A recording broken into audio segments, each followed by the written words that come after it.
Economics अर्थ channel पर आप सभी का एक बार फिर स्वागत है। और आज हम ओलिगोपोली के चैम्बरलिन मॉडल पर चर्चा करने वाले हैं। इसके पहले हमने कुर्नो, स्टेकेलबर्ग और बर्ट्रैंड मॉडल पढ़ा है और ये सभी मॉडल्स मेरे वीडियो पर उपलब्ध हैं मेरे इसी चैनल पर। और मैंने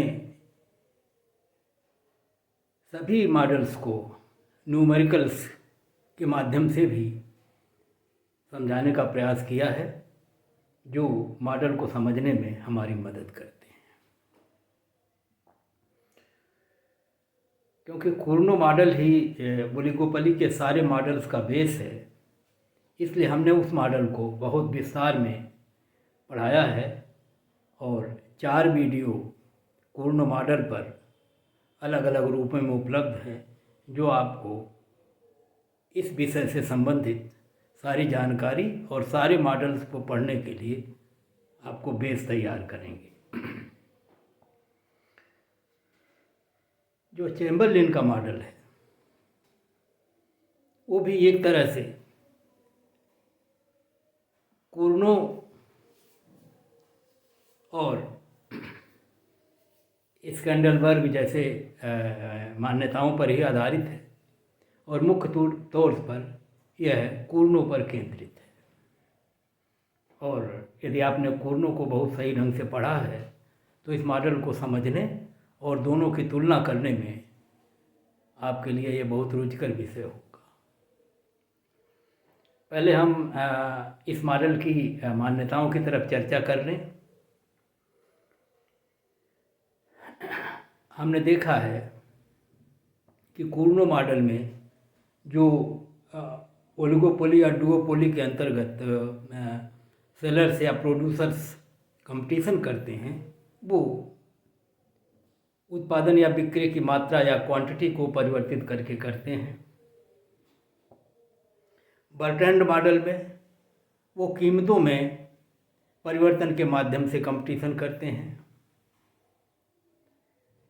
और इस मॉडल में, चैम्बरलिन के मॉडल में, दोनों स्थितियों को उन्होंने स्वीकारा है कि प्रतियोगिता चाहे क्वांटिटी के आधार पर हो, उत्पादन की मात्रा या बिक्री की मात्रा के आधार पर हो, चाहे वस्तु के मूल्य के में परिवर्तन के माध्यम से हो, दोनों स्थितियों में मॉडल लागू होगा। और यदि हम मान्यताओं की तरफ जाएं तो ये भी स्वीकार करते हैं कि सरलता की दृष्टि से ये माना जा सकता है कि केवल 2 ही फर्में हैं उत्पादन के क्षेत्र में, और ऐसा नहीं है कि 2 मानने से कई फर्मों के होने पर कोई रिजल्ट में परिवर्तन आएगा। ये मॉडल तब भी यथारूप में वैसे ही लागू होगा जैसे कुर्नो का मॉडल सारी परिस्थितियों में हमने देखा है, मान्यताओं के विरुद्ध भी हर स्थितियों में वो उसी रूप में लागू होता है। यहाँ पर भी माना गया है कि जो वस्तु दोनों उत्पादित करते हैं वो होमोजीनियस है, बिल्कुल आइडेंटिकल हैं, एक जैसी हैं, पूर्ण स्थानापन्न है। यहाँ भी मान लिया है सरलता के लिए चैम्बरलिन ने कि लागत शून्य है, वैसे ही जैसे कुर्नो मॉडल में है, और ये सरलता के लिए ही मानी गई है। और क्वांटिटी और प्राइस कंपटीशन हम पहले ही आपको बता चुके हैं। और 2 बातों पर ये कुर्नो से डिफ़र करते हैं। कुर्नो ये कहते हैं, और यहाँ तक कि स्कैंडलबर्ग भी, कुर्नो ये कहते हैं कि जब 2 प्रतियोगी आपस में प्रतियोगिता करते हैं, वैसी स्थिति में इनके निर्णय जो है वो एक दूसरे पर डिपेंडेंट नहीं होते, उनसे बिल्कुल स्वतंत्र होते हैं, उनके निर्णय इंडिपेंडेंट होते हैं और वो ये मान के चलते हैं कि एक विक्रेता जब मूल्य संबंधी कोई अपने मात्रा में किसी तरह का कोई परिवर्तन करता है तो ये मान के चलता है कि उसका जो प्रतियोगी है वो अपने पूर्ववत उत्पादन के स्तर पर बना रहेगा। बर्ट्रैंड मॉडल में भी वो ये स्वीकार करते हैं कि एक जो इनके कंपटीशन में मूल्य में परिवर्तन के माध्यम से संस्थिति का निर्धारण होता है, तो यहाँ भी ये स्वीकार कर लेते हैं कि यदि मूल्यों के माध्यम से ये कंपटीशन करते हैं तो भी मॉडल के स्वरूप में या उसके निष्कर्ष में कोई अंतर नहीं आएगा और दोनों को भी स्वीकार करते हैं। और जहाँ मैं बता रहा था तो कुर्नो का ये जो दृष्टिकोण था कि एक फर्म जब कोई निर्णय लेती है उत्पादन संबंधी या मूल्य संबंधी तो ये मान के चलती है कि दूसरे जो उसका प्रतिद्वंदी है वो अपने पूर्व निर्णय को पर यथावत रहेगा, जो उत्पादन वो करता रहेगा अथवा जो मूल्य उसका पहले है वैसे ही बना रहेगा। और यहाँ पर कह रहे थे और कि वो never he learns from past, पीछे की जो घटनाएं हैं उनसे वो कुछ सीखता नहीं है। इस मामले में थोड़ा वो नाइव है, अविवेकशील है, समझदारी उसकी कम है और इसलिए यद्यपि प्रतियोगी जो उसकी फर्म है उसकी प्रतिक्रिया में कुछ करती ज़रूर है लेकिन वो इसको इग्नोर कर देता है और पीछे जो कुछ हुआ है उसको वो एक तरह से ध्यान में नहीं लेता और ये मान के चलता है कि वो अपने निर्णय पर पूर्ववत बना रहेगा। चैम्बरलिन कहते हैं कि ये सत्य नहीं है और वास्तव में इनके निर्णय इंटरडिपेंडेंट होते हैं और इस स्थिति को जो अल्पाधिकारी है वो जानता है और तदनुरूप अपना व्यवहार भी करता है, अर्थात उसका जो प्रतिद्वंदी है अगर वो किसी तरह का अपने मूल्य या उत्पादन संबंधी निर्णयों में परिवर्तन करता है तो उसके अनुरूप वह प्रतिक्रिया करता है। और इन्होंने स्पष्टता कहा कि इस रूप में जो चैम्बरलिन मॉडल का अल्पाधिकारी है वो इंटेलिजेंटली काम करता है, बुद्धिपूर्वक काम करता है, कहीं वो अविवेकशील नहीं है और सदैव वो ये ध्यान रखता है कि यदि उसका प्रतिद्वंदी किसी तरह का कोई निर्णय लेता है, अपने पूर्व निर्णयों में परिवर्तन करता है तो उस स्थिति पर उसकी नज़र होती है और उसको देखते हुए वो निर्णय लेता है और अपने लाभ को अधिकतम करने का प्रयास करता है।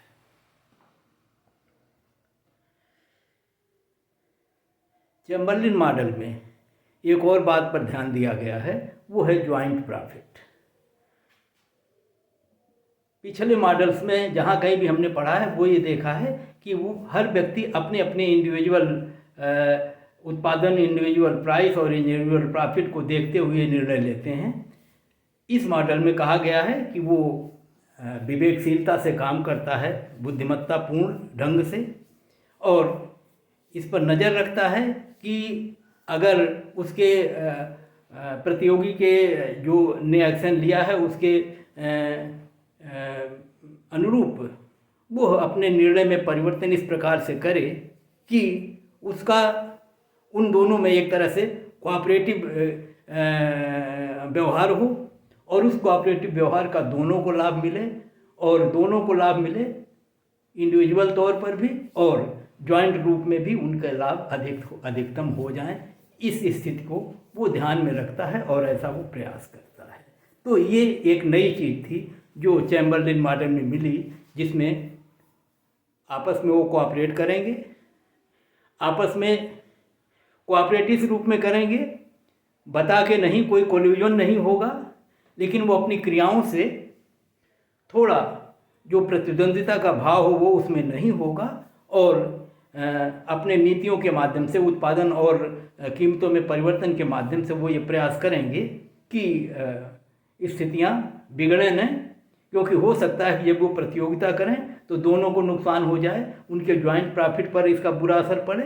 तो इस बात को ध्यान में रखते हुए ऐसा प्रयास करते हैं कि दोनों का नुकसान भी न हो और दोनों के फायदे भी हो जाएं। तो इस दृष्टि से ये काम करेंगे। तो ये है, ये उनकी नई देन है।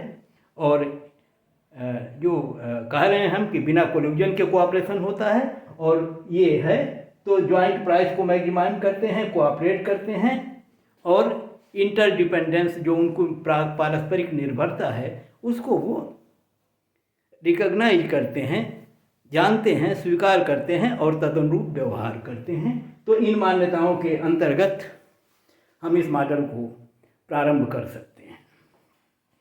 और उस स्थिति में चैम्बरलिन भी ये मानते हैं कि पहले एक उत्पादक उत्पादन करता है और अपने लाभ को अधिकतम करता है, और सीमांत लागतें शून्य हैं, और उस स्थिति में अपने लाभ को अधिकतम करने के लिए सीमांत आय और सीमांत लागत को बराबरी के आधार पर अपने कुल पूर्ति या उत्पादन का निर्धारण करता है, जिसे वो बाज़ार में बेचेगा। और बाज़ार में बेचेगा तो बाज़ार की मांग ज्ञात है, और बाज़ार के मांग के अनुरूप वो मूल्य निर्धारित करेगा, और वो अधिकतम मूल्य निर्धारित करेगा जो उपभोक्ता बाज़ार में देने के लिए तैयार हैं, जिसको हम लोग एक तरह से मोनोपोली प्राइस कहते हैं।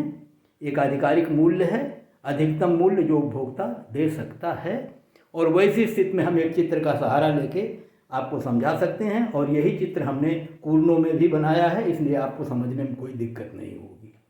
यहाँ ये चित्र है जिसमें इस अक्ष पर मूल्य दिया हुआ है वस्तु का, और इस अक्ष पर कुल मांग प्रदर्शित है जिसको पूरा करेंगे। ये तो एक तरह से ये आपूर्ति या उत्पादन को दिखाती है, और वही मांग को भी दिखाती है। तो मांग और पूर्ति एक तरह से इस अक्ष पर है, मूल्य इस अक्ष पर है, और बाजार की मांग का जो वक्र है वो PQ4 है, जिस रूप में लिखा हुआ वैसे हम पढ़ रहे हैं उसको, ये PQ4 है।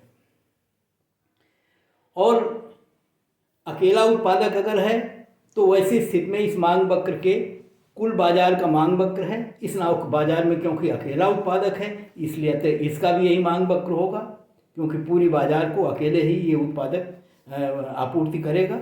और उसका सीमांत वक्र जो होगा, इन वक्र को सरल रेखा के रूप में खींचा गया है, इस नाते MR वक्र भी सरल रेखा के रूप में होगा, और AR MR के बीच का जो संबंध होता है उस संबंध के आधार पर ये वक्र जो है इस क्षैतिजीय दूरी को 2 बराबर भागों में बांटता हुआ आधार को भी 2 भागों में बांट देगा। और इस रूप में मैंने लिखा है Q1, Q2, Q3, Q4, ये 4 हिस्सा किया है, और 4 हिस्से में जो बीच वाला हिस्सा वहीं आके वो काटेगा, और MR वक्र जो होगा वो ये वाला वक्र होगा PQ2, ये MR वक्र होगा फर्म A का। और क्योंकि Q2 पर संतुलन होगा, क्योंकि वहीं पर सीमांत लागत शून्य है और MR भी शून्य है, और इस द्वारा जो उत्पादन निर्धारित होगा वो होगा OQ2, वो Q2 उत्पादन करेगा, और इस उत्पादन पर जो मूल्य उपभोक्ता देते हैं वो मांग वक्र द्वारा प्रदर्शित है, और ये मूल्य A से लेकर Q2 तक या O से लेकर P1 डैश तक होगा। तो ये एक आधिकारिक मूल्य है, ये निर्धारित होगा। और अब इसके बाद क्या होगा, जब ये देखेगा, आप अगर देखें इसको लाभ कितना मिल रहा है तो लागत तो शून्य है, इस नाते लाभ और कुल आय दोनों बराबर होगी। और वैसी स्थिति में यहाँ से यहाँ तक ये कीमत है और यहाँ से यहाँ तक उत्पादन है, दोनों का गुणा करेंगे तो P1 डैश A और Q2 ये कुल उसकी आय होगी, और यही उसका कुल लाभ होगा। और जब इतना लाभ मिलेगा तो इसको देखकर दूसरा उत्पादक सोचेगा कि बाजार में मैं भी प्रवेश करूं और मैं भी लाभ कमाऊं, क्योंकि इनको इतना लाभ मिल रहा है। इसलिए बाजार में एक दूसरा उत्पादक आएगा जिसे हम B नाम दे रहे हैं, और जब वो B में आएगा तो देखेगा कि बाजार की आधी मांग तो ये उत्पादित कर चुके हैं, जो बचा है वही मुझको पूरी करनी है। इस नाते जो मांग बची है, मांग वक्र का जितना हिस्सा शेष है वही उसका मांग वक्र होगा, और तदनुरूप वो अपने उत्पादन को, अपने लाभ को अधिकतम करने की दृष्टि से निर्धारित करेगा, और वो भी सीमांत आय सीमांत लागत को बराबर करेगा। और इस नाते इस बचे हुए जो हिस्से मांग वक्र का A से लेकर Q4 तक, इसकी सीमांत आय को ज्ञात करेगा, और ये सीमांत आय का वक्र AQ3 होगा, जिसको हम MRB कह सकते हैं इस स्थिति में। और वैसी स्थिति में उत्पादन वो निर्धारित करेगा इस बिंदु पर Q3 पर, और मूल्य लेगा Q3 से लेके C तक या O से लेके P3 डैश तक, ये मूल्य होगा इसका। और अब इस स्थिति में दो उत्पादक हो गए बाजार में, और जब दो उत्पादक हो गए तो वैसी स्थिति में जो मूल्य बाजार का मूल्य निर्धारित होगा दोनों उत्पादकों के कुल उत्पादन के आधार पर निर्धारित होगा। और क्योंकि पहले उत्पादन आधा कर चुका है Q0 से लेके Q2 तक ए फर्म, और अब ये आगे Q2 से लेके Q3 तक उत्पादन किया, अर्थात बाजार की कुल मांग जो OQ4 थी उसमें से उसका 3/4 1 2 3 4 हिस्सा है Q3 तक। Q को क्वार्टर भी हम कहते हैं, और अगर उस दृष्टि से भी देखें तो पूरे के 4 हिस्से हो गए। और इस रूप में भी आप कह सकते हो कि 3/4 हिस्सा जो है ये दोनों मिलकर उत्पादन करेंगे, और इस कुल उत्पादन के आधार पर बाजार का मूल्य निर्धारित होगा। तो अब जो स्थिति बनी, जब अकेला ए आया था तो मूल्य निर्धारित हुआ था O से लेके P1 डैश तक इतना, Q2 से लेके A1 तक, और जब इसने आके 1/4 और उत्पादन कर दिया तो मूल्य गिर गया और दोनों का मूल्य हो गया Q3C या OP3 डैश। और अब लाभ घट गया ए का, क्योंकि इतने उत्पादन पर जो लाभ मिलेगा वो यहीं तक जाएगा। अगर मैं यहाँ लिखूँ के, तो ये यहाँ से यहाँ, यहाँ से यहाँ, यहाँ से यहाँ इतना लाभ मिलेगा, और उसका लाभ अब घट जाएगा। और जब आप उसका लाभ घट जाएगा तो जो कुर्नो कहते थे वो ये कहते थे कि जब उसका लाभ घट जाएगा तो वो लाभ बढ़ाने के लिए मूल्य बढ़ाना चाहेगा, और मूल्य बढ़ाने के लिए उत्पादन को घटाना होगा।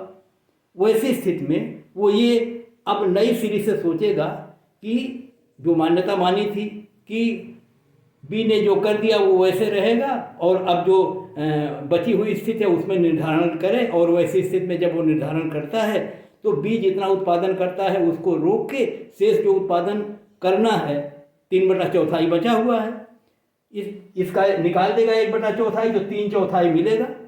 और उस 3/4 हिस्से का जब वो आधा करेगा तब उसका लाभ अधिकतम होगा, तो वो उसके आधे का उत्पादन करेगा। फिर तो अब पहले पूरे का आधा करता था, अब 3/4 का आधा करेगा तो ए का उत्पादन घट जाएगा। तो ए का उत्पादन घटेगा तो थोड़ा मूल्य बढ़ जाएगा, और मूल्य बढ़ेगा तो लाभ दोनों को जाएगा, उसको भी जाएगा, इसको भी जाएगा। और जब मूल्य बढ़ेगा तो बी सोचेगा कि कुछ उत्पादन बढ़ा के हम इस लाभ को और प्राप्त कर लें, तो अपने उत्पादन को बढ़ाएगा। और आपने देखा है, पूरे मॉडल में चले जाइए बैक होके, कुर्नो मॉडल जो हमारा है वहाँ से आप इस पूरी प्रक्रिया को पढ़ चुके होंगे। अब तक नहीं पढ़े तो पढ़ लीजिएगा। और आपने देखा ये दोनों एकदम इंडिपेंडेंटली निर्णय ले रहे हैं, ये मानते हुए कि पहले ने जो किया वैसे ही रहेगा। लेकिन आप देख रहे हो कि पहला वाला भी निर्णय बदलता है, लेकिन वो उसको इग्नोर करता है या जानते नहीं है। और उस स्थिति में एक ऐसी स्थिति आती है, अंतिम स्थिति, जिसमें दोनों एक ऐसी स्थिति में पहुंचते हैं कि दोनों के उत्पादन बराबर हो जाते हैं, दोनों के मूल्य बराबर हो जाते हैं, और वहीं पर अब वो रुक जाते हैं। वही उनके लिए सबसे बेहतर स्थिति बन जाती है। और वैसी स्थिति में यदि दो बाजार में उत्पादक होते हैं तो दोनों के हिस्से कुल उत्पादन के 1/3 होते हैं। वहाँ आप पढ़ चुके हैं कि जितने उत्पादक होते हैं उससे एक कम एक ज़्यादा, अर्थात 2 उत्पादक हैं तो 1/3 हिस्से को उत्पादन करेंगे सभी दोनों, और 3 उत्पादक हैं तो 1/4 हिस्से को उत्पादन करेंगे, और ज़्यादा हैं तो जितने होंगे उससे एक हिस्सा और अधिक, 4 होंगे तो 1/5 सब उत्पादन करेंगे, और शेष 1/5 बच जाएगा। इस तरह से ये उत्पादन करेंगे। और वैसी स्थिति में अगर हम चित्र में बताएं तो अंतिम स्थिति में होगा ये कि दोनों जो उत्पादन करेंगे 1/3 उस स्थिति में मूल्य निर्धारित होगा ये OP2 डैश। अगर हम यहाँ से एक लाइन यहाँ खींच दें तो उस स्थिति में यहाँ से यहाँ तो दोनों का उत्पादन 1/3 होगा। वो आप कुर्नो मॉडल में जाके देख लीजिएगा।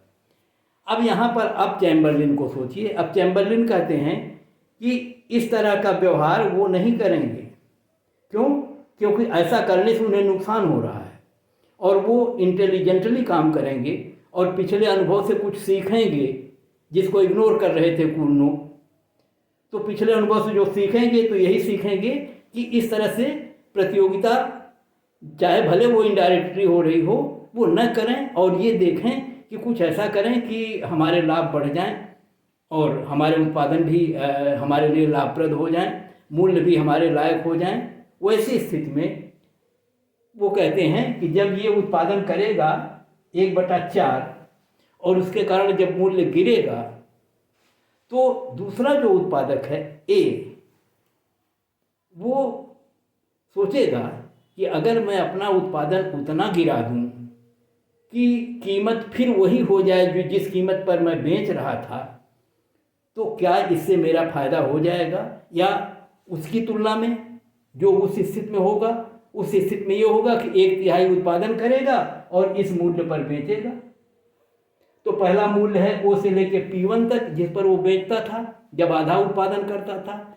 अब जब दोनों एक दूसरे की इस तरह की प्रक्रिया में उत्पादन घटाना बढ़ाना शुरू करेंगे, अंतिम जो होगी उसमें 1/3 उत्पादन करेगा और मूल्य घट जाएगा। तो वैसी स्थिति में वो ये कर सकता है कि अपने उत्पादन को इतना गिरा दें कि फिर मूल्य वही हो जाए जो हमें मिलता था। और वो स्थिति तब होगी जब वो अपने उत्पादन को 1/4 कर दे। आधे उत्पादन को अगर वो 1/4 कर दे तो इतना उत्पादन करेगा OQ1 और इतना 1/4 उत्पादन करेगा B, और दोनों मिलकर करेंगे उत्पादन आधा। और जब दोनों आधा उत्पादन करेंगे तो इसका हिस्सा इतना और इसका हिस्सा इतना मिलाकर कुल हिस्सा आ जाएगा OQ1 और मूल्य हो जाएगा Q1 से लेकर A तक वही जो A को आधा उत्पादन करने पर मिलता था।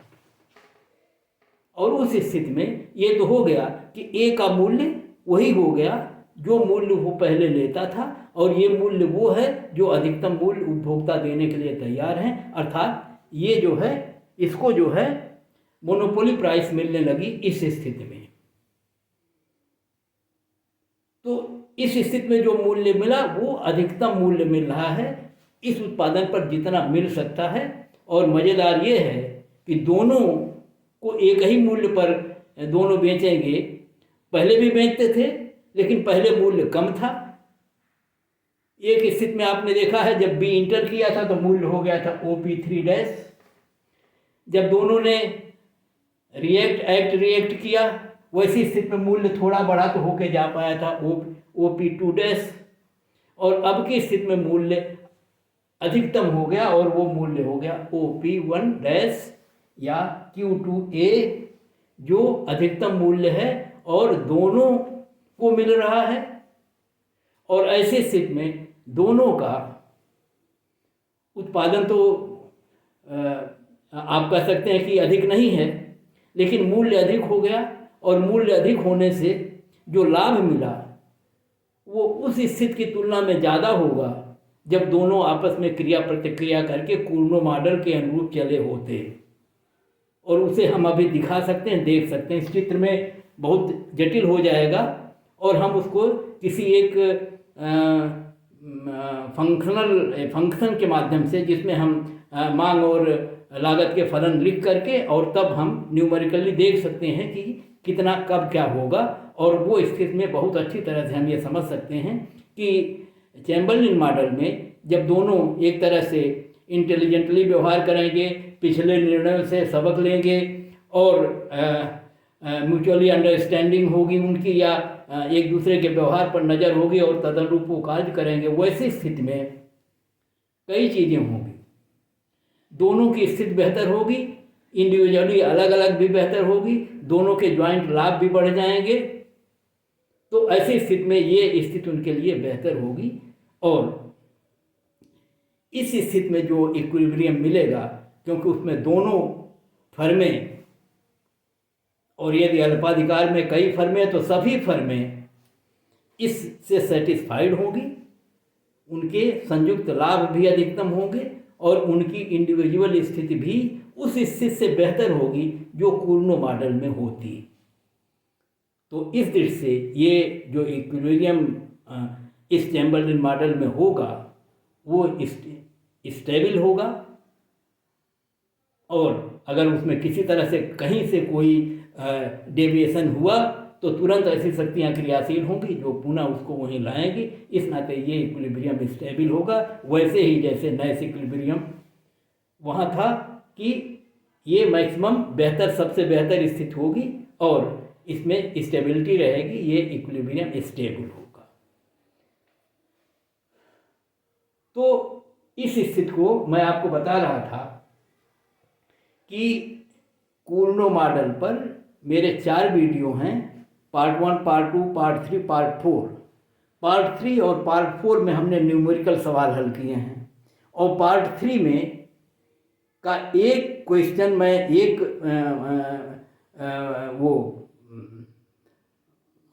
क्वेश्चन का मतलब एक डिमांड फंक्शन और MC तो 0 होती है, इस नाते एक डिमांड फंक्शन लेके हम उन स्थितियों की कल्पना करेंगे जब पहले 2 उत्पादक उत्पादन करते हैं AB पहले वाला, जिसमें 1/2 और 1/4 करते हैं वो स्थिति, और उस प्रक्रिया में जो अंतिम स्थिति है जिसमें दोनों 1/3 1/4 उत्पादन करते हैं, और चैम्बरलिन के संतुलन वाली स्थिति जिसमें दोनों 1/4 1/4 उत्पादन करते हैं, उसमें कुल लाभ की स्थितियाँ कैसी होंगी वो देखी जा सकती हैं।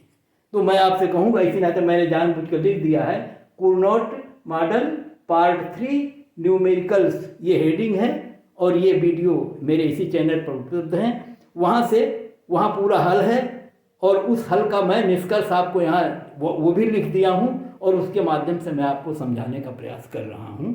तो जो मांग फलन दिया हुआ है वो मांग फलन ये दिया हुआ है इस रूप में, Q = 240 माइनस मतलब 240 माइनस P, ये मांग फलन वहाँ पर ये उत्पादन का फलन दिया हुआ है।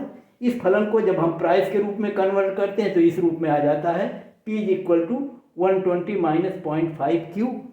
जहाँ हमको P निकालना होगा वहाँ हम इस फलन का प्रयोग कर लेंगे, जहाँ हमको Q निकालना होगा वहाँ हम इस फलन का प्रयोग कर लेंगे, और दोनों एक ही फलन है। आप इन्वर्स डिमांड कर्व जैसे कहते हैं, ये डिमांड कर्व है, ये इसका इन्वर्स डिमांड कर्व है, और दोनों बिल्कुल एक ही हैं, एक ही से दोनों परिवर्तित किए गए हैं। तो इस फलन में टोटल डिमांड जो है ये 240 होगी।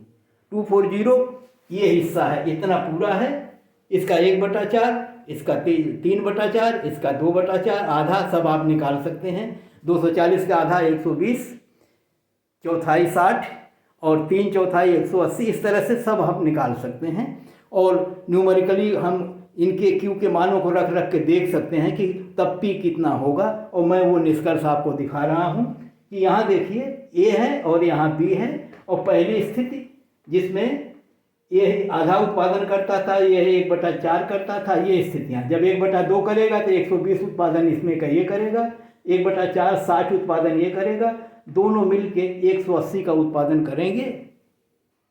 वैसी स्थिति में मूल्य जो ये मूल्य आ रहा था OP3 वो मूल्य होगा 30 रुपये। हल करके आप देख लीजिएगा आएगा। जब Q की जगह पर आप 180 लिखेंगे तो प्राइस जो है 30 आएगी। इसका मतलब उस स्थिति में प्राइस 30 होगी, और जब प्राइस 30 होगी तो देखिए इसको लाभ कितना लाभ मिलेगा, वही कुल ही लाभ होगी क्योंकि लागत 0 है। तो आप गुणा कर सकते हैं इसको 30 से, 12 × 36, 3600 इसको मिलेंगे अगर मैं रुपए कह दूँ तो, और अगर इसको 60 × 1800 रुपये इसको मिलेंगे, दोनों को मिलके 5400 रुपये मिलेंगे। और अब दोनों अगली प्रक्रिया में कूर्नो की सारी प्रक्रिया को पूरे करें और अंत में जाके 1/3 उत्पादन करें, वो स्थिति यहाँ है। दोनों का उत्पादन 1/3 होगा और 280 का 80 उत्पादन दोनों करेंगे, 80 तीनों मिला के 240 होगा। तो 1/3 उत्पादन इसका, 1/3 इसका, और ऐसी स्थिति में मूल्य निर्धारित होकर आएगा 40, और 40 से गुणा करके अगर आप देखें तो इसकी राशि होगी 3200, इसकी भी 3200, क्योंकि दोनों का उत्पादन बराबर है, दोनों के मूल्य बराबर हैं, और दोनों का कुल योग होगा 6400, 6400। यहाँ पर दोनों का योग होगा 5400, 5400 और ये 6400। और अगली बार जब चैम्बरलिन मॉडल में आएंगे तो चैम्बरलिन में दोनों 1/4 उत्पादन करेंगे, और 1/4 उत्पादन का मतलब 60, तो 60 इकाई ये उत्पादित करेगा, 60 इकाई ये उत्पादित करेगा, लेकिन अब की मूल्य बढ़ जाएगा और मूल्य हो जाएगा 60। और जब मूल्य 60 हो जाएगा तो 60 गुणे 60 3600 इसको मिलेंगे, 3600 इसको मिलेंगे, दोनों को मिलके 7200 मिलेंगे। तो अब आप देखें जरा, बहुत मज़ेदार इंटरेस्टिंग ये है कि जब ये आधा उत्पादन कर रहा था, जो यहाँ दिया नहीं गया, जब आधा 120 उत्पादन कर रहा था इस समय, तो वो स्थिति तो हमको लेना नहीं है, क्योंकि वो अकेले उत्पादन कर रहा था, तो मोनोपोलिस्ट था और उसका कोई अर्थ ही नहीं। हमें तो ओलिगोपोली पढ़नी है और तब निकालना जब दो उत्पादन कर रहे हों, दो से ज़्यादा उत्पादन कर रहे हैं, और जब दोनों उत्पादन कर रहे थे तो वही स्थिति ये है। 5400 मिल रहा था प्रारंभिक में, और अंततः संतुलन में जो मिलेगा वो 6400 मिलेगा, और दोनों की राशियाँ इसकी घट जाएंगी, इसकी बढ़ जाएंगी। लेकिन चैम्बरलिन मॉडल में दोनों को 3600 मिलेगा। और ये देखिए, जब केवल 1/4 उत्पादन करेगा तब 3600 पाएगा, और जब यहाँ आधा कर रहा था तब 3600 पा रहा था। तो उसको तो मिल गया है, आधा उत्पादन करता तब भी 3600 मिला, और चौथाई किया तब भी 3600 मिला। तो उस स्थिति में फायदा हुआ उसको, और बी को तो फायदा हुआ, क्योंकि बी को तो बहुत कम मिल रहा था, 1800, वो पहुंच गया 3600 पर, 3 गुना उसको बढ़ गया, और दोनों को मिला के 7200 हो गया। तो ऐसी स्थिति में अब आप देखो कि झगड़ा करना सही था कि कोऑपरेटिव एटीट्यूड चला के और एक दूसरे को कोऑपरेट करना था। ए ने उसको एक तरह से उसके साथ प्रतियोगिता नहीं की, बल्कि ये देखा कि बुद्धिमत्तापूर्वक काम करना है और इस रूप में ऐसे करना है, और हम ही उत्पादन घटा लेते हैं। वैसे 1/3 तो कर ही रहा था, अब 1/2 1/4 हो गया, थोड़े से तो घटा, लेकिन प्रॉफिट कितनी बढ़ गई। जब उत्पादन कर रहा था 3 तो पाता था 3200, और जब उत्पादन कर दिया 1/4 तो पाएगा 3600। तो उत्पादन घटाने में क्या फ़ायदा अगर उसका मूल्य ज़्यादा बढ़ गया और वो ऐसी स्थिति में उसके लाभ बढ़ गए। तो इस रूप में चैम्बरलिन मॉडल में इसी तथ्य को दिखाने का प्रयास किया गया है कि अगर हम कुर्नो मॉडल की उन स्थितियों पर को ध्यान में रखें और ये देखें कि वो आपस में झगड़ा नहीं करेंगे, वो आपस में बुद्धिमत्तापूर्ण ढंग से व्यवहार करेंगे, वो म्यूचुअली इंटरडिपेंडेंस को देखेंगे और रिकॉग्नाइज करके तदनुरूप कोऑपरेटिंग नेचर होगा, और उस स्थिति में जो स्थितियां होंगी वो दोनों के लिए इंडिविजुअली भी बेहतर होंगी और ज्वाइंटली भी अच्छी होंगी, क्योंकि कुल लाभ भी 5400, 6400, 7200 इस तरह से बढ़ रहा है। तो ये न्यूमेरिकल सवाल आपको बहुत बेहतर स्थिति बताने समझाने के लिए हैं, और एकदम ट्रू है, बिल्कुल निकाला हुआ है। और हमने फिर अलग अलग यहाँ का मान भी लिख दिया। देखिए Q1 बराबर 60, Q2 बराबर 120, Q3 बराबर 180, Q4 बराबर 240, और कंबाइंड जो चैम्बरलिन की इक्वेशन है, इक्विलिब्रियम है, उसमें P1 ये 60 रुपये मूल्य है, और कुर्नो वाले में 40 है, और जब 3/4 क्यू प्रोड्यूस कर रहे थे दोनों मिलके तब ये 30 था।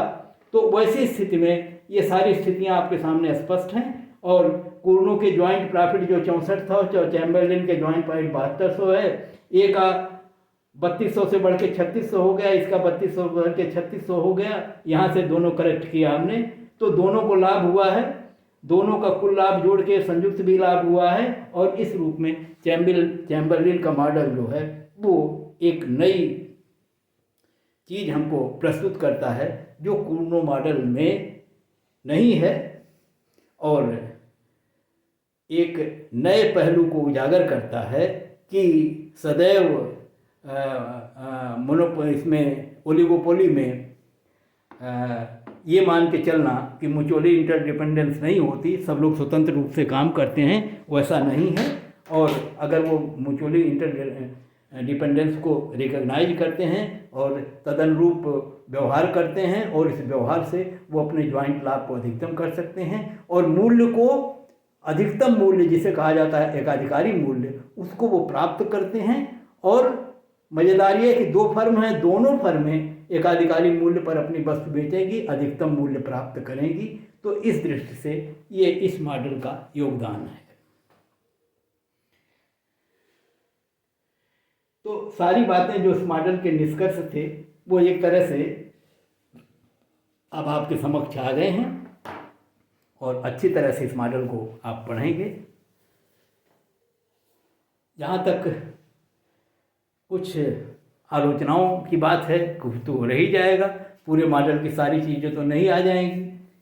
जैसे आप ये कह सकते हो कि वैसी स्थितियों में जब वस्तुएं डिफ्रेंशिएटेड होती हैं, एक जैसी नहीं होती, वैसी स्थितियों में जो नॉन प्राइस कंपटीशन होता है और जिसमें अल्पाधिकारी या विभिन्न विक्रेता एडवर्टीजमेंट के माध्यम से और प्रोपेगेंडा प्रचार के माध्यम से और दुनिया भर के हथकंडे अपना करके अपने जो बिक्री को प्रमोट करने का प्रयास करती हैं, तो ये सब चीज़ों को यहाँ पे सम्मिलित नहीं किया गया है।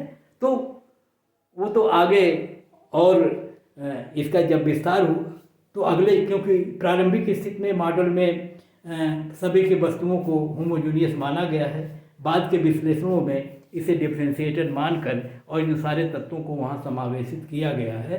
तो उस दृष्टि से चैम्बरलिन का मॉडल में एक नया योगदान है ओलिगोपोली के जो मॉडल्स हैं उनमें।